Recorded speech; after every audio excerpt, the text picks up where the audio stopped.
J'aime ma ville, tout simplement. J'y vis, j'y élève mes enfants, j'y travaille. Je ne m'exprime pas régulièrement sur BFM ou sur CNews. Pour moi, être maire d'une ville comme la Baule-Escoublac, c'est déjà être maire à temps plein. Moins de communication, plus d'action. Il y a pu y avoir quelques points de tension avec monsieur le maire et la majorité municipale, c'est certain. Moi, je pense qu'il faut vraiment interroger les Baulois sur ce qui fonctionne bien dans leur quartier et ce qui ne fonctionne pas.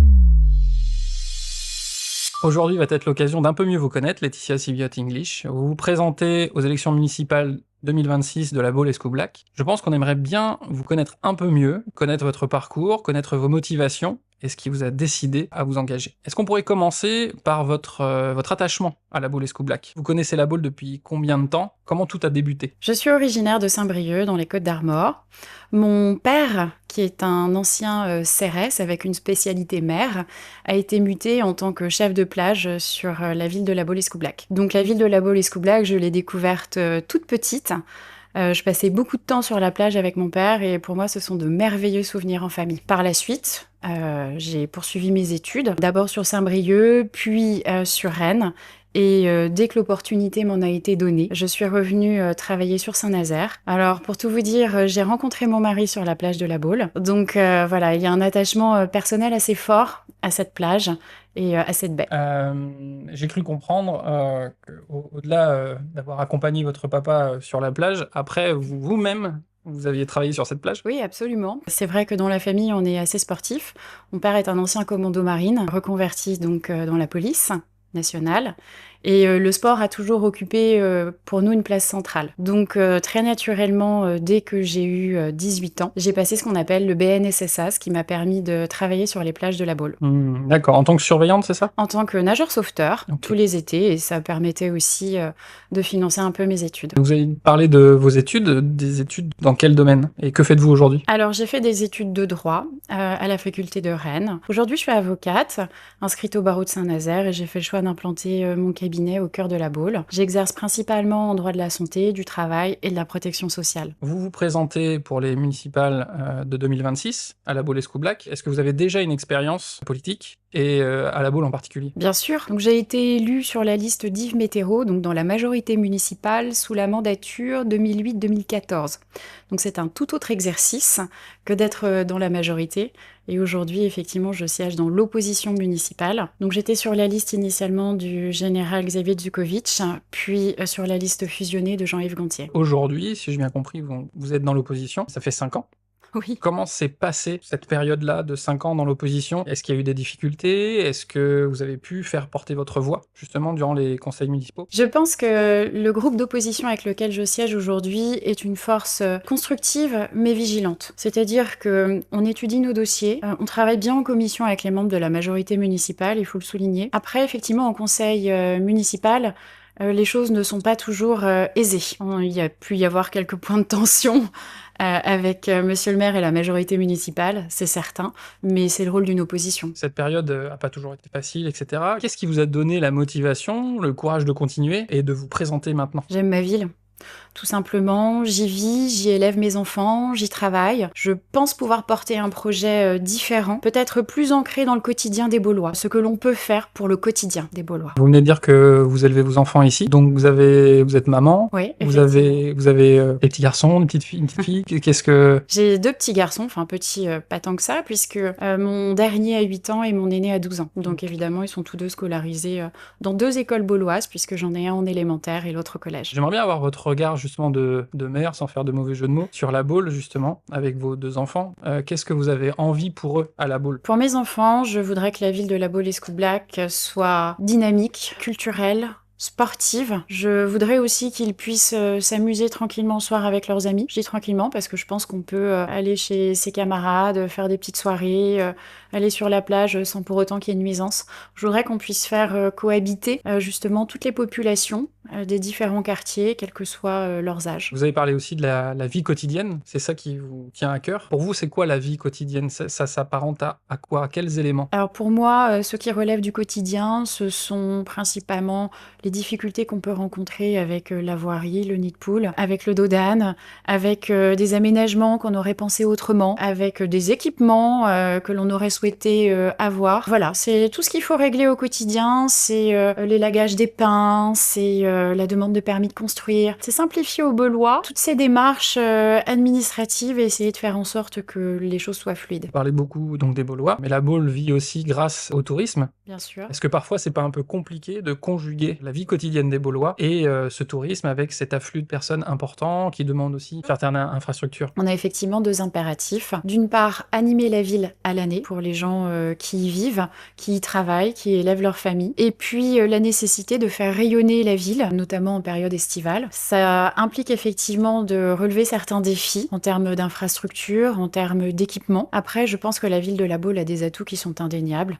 Sa baie, bien sûr, dans sa plage, sa forêt, ses parcs. Et je pense que nous pouvons certainement encore aller un peu plus loin dans les outils mis en place pour accueillir nos touristes tout en préservant la qualité de vie de nos résidents à l'année. Si vous êtes maire, comment vous voyez votre mandat? Et pour vous, ça veut dire quoi être maire d'une ville, en particulier comme La Baule-Escoublac? Pour moi, être maire d'une ville comme La Baule-Escoublac, c'est déjà être maire à temps plein. Alors je serai certainement un peu moins sur les plateaux télé que certains, mais je serai une maire du quotidien. Je serai présente. Très clairement, la question m'a été posée de savoir si je continuerais à exercer mon activité professionnelle. J'adore mon métier, mais pour moi, ce n'est pas compatible avec la charge de travail qu'il peut y avoir au sein de la ville. Donc très simplement, je me mettrai en omission du tableau pour me consacrer pleinement à la ville de La Baule et aux Baulois. Vous parlez donc d'être à temps plein, être présente, ça veut dire être à la mairie, être sur le terrain. Vous voyez les choses comment? Mais c'est les deux. C'est-à-dire qu'il faut être au sein de l'hôtel de ville pour pouvoir manager, tout simplement, faire tourner cette municipalité. Et puis, ça veut dire aussi qu'il faut être présente sur le terrain, au contact des habitants pour recueillir leurs préoccupations et non simplement en période électorale. Si vous allez sur le terrain pour recueillir des informations auprès des Baulois, leurs questions, leurs inquiétudes, comment ça va se formaliser pour vous? Très clairement, je pense qu'on ne peut pas se contenter de sondages comme ça a pu être fait, qui sont des évaluations en fait de la politique municipale. Moi, je pense qu'il faut vraiment interroger les Baulois sur ce qui fonctionne bien dans leur quartier et ce qui ne fonctionne pas. C'est un petit peu le travail qu'on a mené avec mon association sur les 7 derniers mois. On a conduit des ateliers de quartier, donc on est allé voir les gens. Alors déjà, on les a informés de ces réunions, on est allé boiter, on est allé tracter, donc on les a rencontrés pour échanger avec eux sur le mode de fonctionnement que l'on souhaitait voir mettre en place. Ils sont venus à nos ateliers et là on leur a donné une grille avec différents items et on a pu avec eux échanger sur les sujets majeurs, hein, la sécurité, l'environnement, l'éducation, la jeunesse, etc.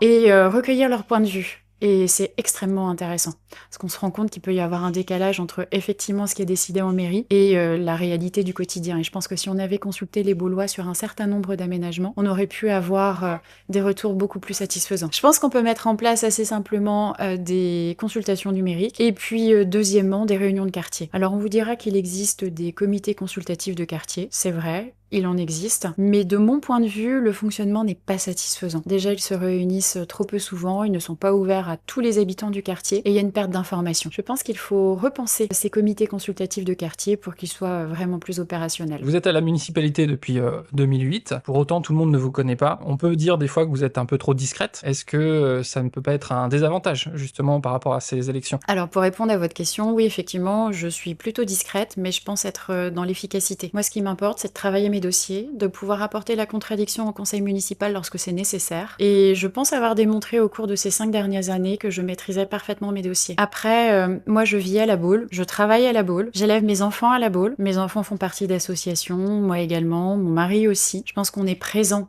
sur le terrain, on est au contact des Baulois quotidiennement. Alors effectivement, je ne connais pas les 17 000 habitants baulois. Je ne m'exprime pas régulièrement sur BFM ou sur CNews, mais pour autant, je pense avoir ma légitimité dans le cadre de cette élection. Vous seriez potentiellement la première femme maire de La Baule-Escoublac. Certains y voient un avantage, d'autres un désavantage. Quel est votre point de vue sur ce point-là? Je trouve l'idée extrêmement séduisante. En tant que mère de famille, déjà, je trouve qu'il faut développer des qualités de patience, d'écoute, de résilience même, et je pense que ce sont des qualités qui pourraient être utiles pour ma ville. Dans le cadre de mon activité professionnelle, je pense également avoir développé certaines qualités. Je pense que je suis calme, posée, réfléchie, mais pour autant, je suis persévérante et combative, et je sais prendre les décisions qui s'imposent, pour mes clients notamment. Vous venez de parler de combativité, vous nous avez dit tout à l'heure que vous étiez sportif dans la famille. J'ai cru comprendre que le sport avait une place importante dans votre vie. C'est le cas, effectivement. Alors, j'ai un mari qui est particulièrement sportif, qui fait tous les sports de glisse possibles et inimaginables, donc il a tous les supports de glisse possibles. J'ai également un fils qui fait de la planche à voile, du tennis, de l'équitation, un deuxième qui est passionné par le football, et tous ensemble, on fait ce qu'on appelle des Spartan Race. Donc, ce sont des courses d'obstacles d'un certain niveau de difficulté. Et c'est un défi commun qui nous réunit et nous soude. En ce qui me concerne, je suis nageuse de formation et j'ai déjà effectué plusieurs défis dans la baie de la Baule. Bauloise depuis de longues années, mère de famille, dans la municipalité depuis de longues années aussi, avocate, sportive, ça fait déjà beaucoup d'accomplissements. Vous vous présentez pour les élections municipales de la Baule-Escoublac. Vous avez l'air de vouloir faire plein de choses, beaucoup. Est-ce que vous allez vraiment réussir à vous concentrer sur ce mandat, si vous êtes élu? C'est un équilibre, c'est-à-dire que le sport, ça m'est nécessaire, j'en ai besoin, ça me permet de me défouler. En ce qui concerne mon activité professionnelle, comme indiqué tout à l'heure, je n'ai aucune difficulté à me mettre en omission du tableau pour me consacrer pleinement à la gestion de la collectivité. Et puis la famille, ça fait partie de mon équilibre également, et au contraire, je pense que c'est sain et structurant. On a appris à un peu mieux vous connaître votre parcours, votre attachement à la Baule. Si vous deviez adresser un message aux Baulois, quelques mots pour ce début de campagne, quel serait-il? Moins de communication, plus d'action. Très bien, c'est noté. C'est bref, précis et pointu. C'est ma réponse. Donc, si on se retrouve dans vos valeurs, dans vos idées, dans ce que vous proposez pour l'avenir de la Baule, comment on peut peut-être vous aider? Comment on peut échanger avec vous? Comment on peut suivre votre avancée? Très simplement en nous suivant sur nos différents réseaux sociaux, Facebook, Instagram, YouTube. Nous mettrons également prochainement en place une page officielle de campagne. Nous diffuserons des newsletters et nous allons bien évidemment poursuivre nos consultations citoyennes pour être toujours au plus proche des habitants. Merci Laetitia Sibiot English. Je pense qu'on est amené à se revoir et je vous dis à bientôt. Merci beaucoup, à très bientôt.